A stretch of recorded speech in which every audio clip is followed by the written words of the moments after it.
গাজা যুদ্ধের সমাপ্তিতে আগ্রহ নেই ইসরায়েলের বলে মনে করেন কাতারের আমির Sheikh Tamim bin Hamad Al Thani.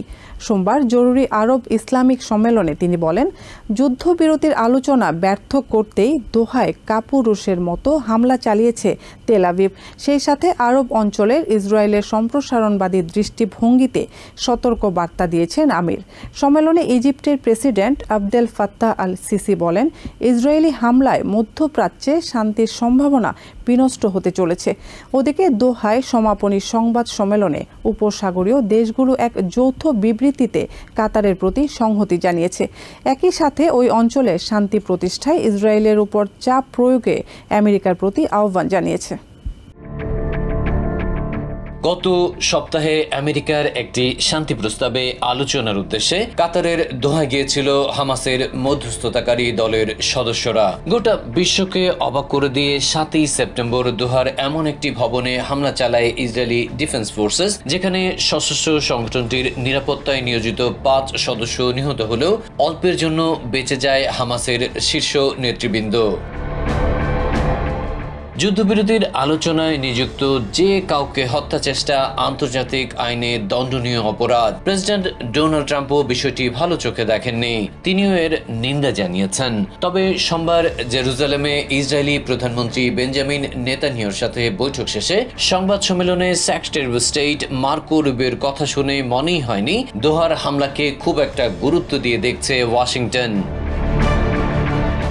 অন্যদিকে এদিন দোহাতে জরুরি আরব ইসলামিক সম্মেলনে বসেছিল উপসাগরীয় অঞ্চল ও ইসলামী দেশগুলো। জিসিসি সদস্য ছাড়াও ইরান ও পাকিস্তানের রাষ্ট্রপ্রধান এবং বাংলাদেশের পররাষ্ট্র উপদেষ্টা মোহাম্মদ তৌহিদ হোসেন এতে যোগ দিয়েছিলেন, যেখানে কাতারের আমির Sheikh Tamim bin Hamad Al Thani বলেন, গাজা যুদ্ধের সমাপ্তিতে আগ্রহ নেই ইসরায়েলের।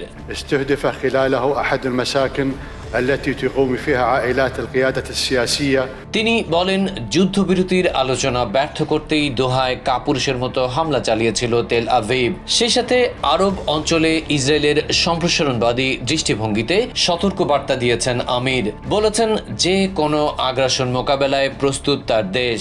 إذا كانت إسرائيل تريد اغتيال القيادة السياسية لحركة حماس فلماذا تفاوضها؟ সম্মেলনে ইজিপ্টের president Abdel Fattah Al Sisi বলেন, ইসরায়েলি হামলায় মধ্যপ্রাচ্যে শান্তির সম্ভাবনা বিনষ্ট হতে চলেছে, তাই দেশটিকে সংযত হয়ে চলার আহ্বান জানিয়েছেন তিনি। পাকিস্তানের প্রধানমন্ত্রী শেহবাজ শরীফ ইসরায়েলকে দখলদার রাষ্ট্র হিসেবে উল্লেখ করে দোহায় হামলার নিন্দা জানান।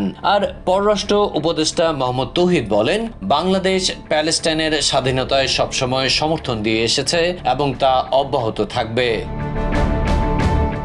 ওদিকে দোহায় সমাপনী সংবাদ সম্মেলনে উপসাগরীয় দেশগুলো এক যৌথ বিবৃতিতে কাতারের প্রতি সংহতি জানিয়েছে। একই সাথে ওই অঞ্চলে শান্তি প্রতিষ্ঠায় ইসরায়েলের উপর চাপ প্রয়োগে আমেরিকার প্রতি আহ্বান জানিয়েছে। We also expect our strategic partners in the United States to use their influence on Israel in order for it to stop this behavior. We really do expect that. Adib Mohammed, TVN24 News Desk. New York থেকে সম্প্রচারিত TVN24 television বিশ্বজুড়ে বাঙালির কণ্ঠস্বর।